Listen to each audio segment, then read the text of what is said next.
So fast, aggressive, and Katie Crow looks like she's may come through. And she's off to a screaming start. It always helps to be a pole vaulter with that big jump. Oh, there you go. It's the crossbar that needs to be touched, not the eyelid. And with that missed touch, Shannon Humphrey snuck by her. But Shannon Humphrey and Katie Crow off to an early lead.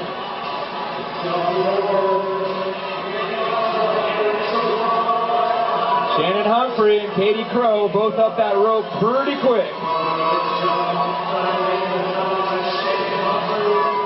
Now we're going to see a couple different techniques in the rope climb. We're seeing some of the girls come down hand from hand, or we also have what we know as our pull and pray method, which only works 99% of the time. You're all into that pull and pray. Well,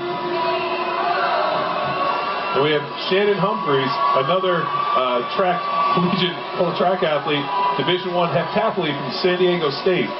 So obviously we have two girls in here with a track background, one a pole vaulter and one a heptathlete. So those are two girls to watch. Shannon Humphrey also with the ups from volleyball. She's got some D1 experience with that.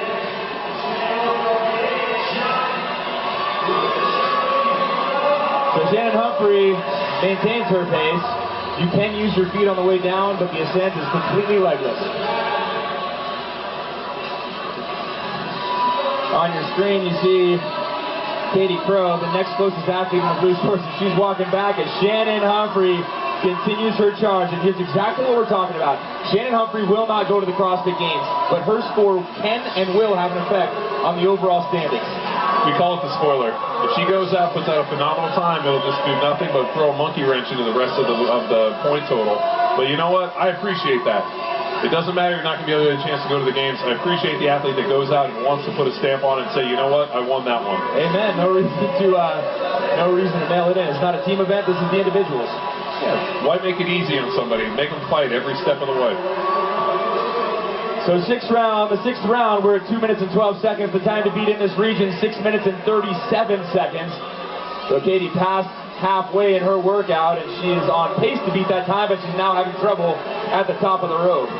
Now, are you surprised to see a lot of the girls walking? I am.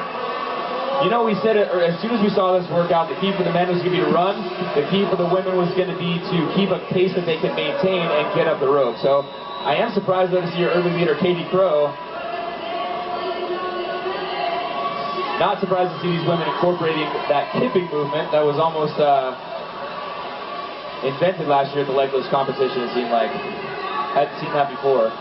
Katie Crow leaves as Shannon Humphreys takes on her 7th rope climb of 10. Something I always watch is how many pulls it takes them to get to the top early in the event, and then as they start to fatigue, you can start seeing more and more pulls. In essence, how many licks to get to the bottom of the Tootsie Pop? 4. Well, so far, it's only taken Shannon Humphrey 3 minutes and 13 seconds, and she's a couple layers into that Tootsie Pop. 7th round. And the time to beat worldwide, 4 minutes and 20 seconds out of the Central East, Danielle Seidel, who missed qualification at the games, but, as we said, made her mark in this event.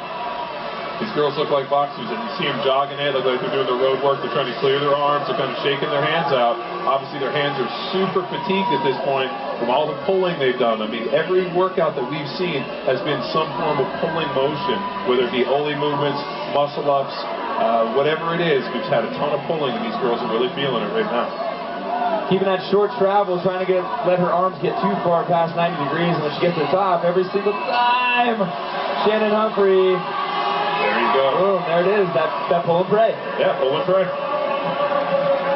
So pull and pray described earlier by John Wellborn, because you got to have that little leap of faith at the top, you got to let go. It works 99% of the time. And even on the descent, the athletes, until both hands are on the rope, the athlete cannot clinch with their thighs. Yeah, so they are not allowed to pinch the rope out on the way up. But once they touch that cross member, they are able to pull their legs together and help control it. The last thing we want anybody doing is falling from the top of the 14-foot rope ascent. One of your early leaders, Katie Crow, struggling at the top of the rope, and not an empty seat in SoCal at the Del Mar Fairgrounds. And when you see a lady in that position, the crowd comes to their feet every single time. There's just so much empathy between the crowd and the spectators in this sport. They know what they're going through. Especially the spectators that are down in that end zone. They're really rooting on their athletes. They're kind of living and dying with each pull, and it's pretty impressive to hear the screaming and the yelling and support that these fans are throwing out for their athletes. Your leader remains Shannon Humphrey. She's in her 9th round. There's Nomi Nilsson. Lane number 4, and she actually passed Katie Crow. So Nomi Nilsson now enters round number 8. She doesn't even look tired. You see the little smile on her face, shaking out her hands, hasn't even lost her the whole weekend. I don't even know what's keeping that flower in right now. Shannon Humphreys trying to go for her second to last rope climb. Oh, she got a good pull right there. She's got one more big one. She's really resisting the urge to pinch it with her thighs. Oh, she misses. Devastating. So we're now past 5 minutes, 49 seconds, 6:37. The time to be set in an earlier heat. Well, the previous heat. And there's Nomi Nilsson, who might draw even now with Shannon Humphreys. Yes, she does. So she's got to run down and back, and that'll put her in the same round as Shannon Humphreys. You can really see how quick the turnover their hands are. Short, little, violent grabs and pulls. She wasn't taking those big, long strides, and it's been working for her all day. And she's giving a big clap and ready to go. Nomi Nilsson from Brick CrossFit, and just like Brick comes strong for their team, they got a cheering section here for Nomi, too. Nomi now cheering on Shannon Humphreys, who has completely come to a stop, and she's now just thinking about that rope. Her and Nomi now in a tie. It's almost better to rest than it is to go up there and not get there, because it's a wasted rep. You burn yourself out, your lats, your hands, your forearms are smoked at this point. It's so much pulling. Better to take a little bit of time, get up the rope. But Nomi looking to be a spoiler today. 6 minutes and 55 seconds into this workout. Remember, we have an 11-minute time cap. We got about another 4 minutes to hit the 7-minute mark. Brick CrossFit on their feet as Nomi Nilsson takes the lead away. Shannon Humphreys knows it's do or die, and she's at the top of the rope struggling. And she will put her feet on the rope after no rep. And Nomi Nilsson now in her 10th and final round. We'll see what she can put together.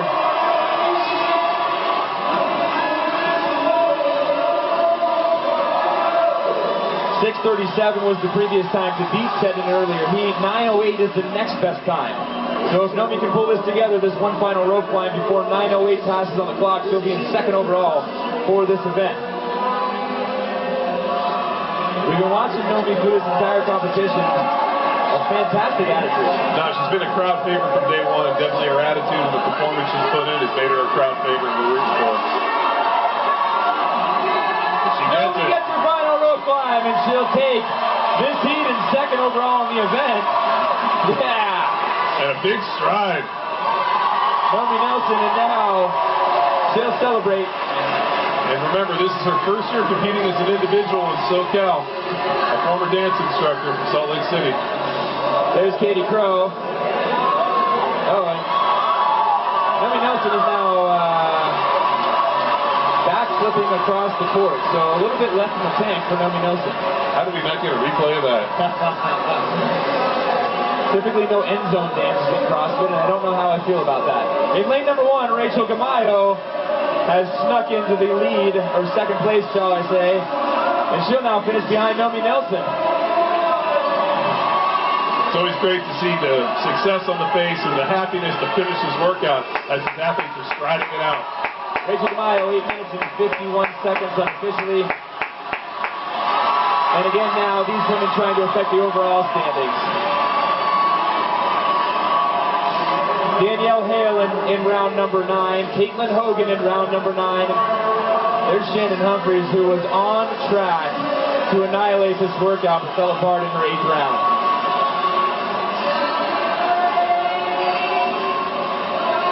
Haley Montroy will now wrap up her final run. I'm sorry, that's not Montroy. That's Humphrey, who moves into her final round. Montroy moves into 9.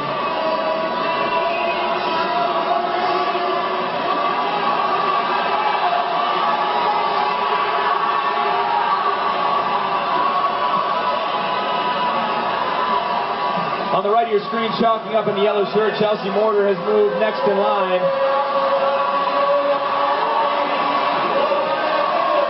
And now Caitlin Hogan also enters round 10. And Shannon Humphries tries to finish this thing. She started and she'll get it. Nice. She takes off for the stride knowing that she hit the top crossbar. Nice So stride. just 50 seconds remain and Shannon Humphries finishes her workout. Showing us why she's a former athlete. Nice stride. Well-rounded, she's got it all. Ava Montroy still in round number 9. So Chelsea Mortar can still finish, 30 seconds to go.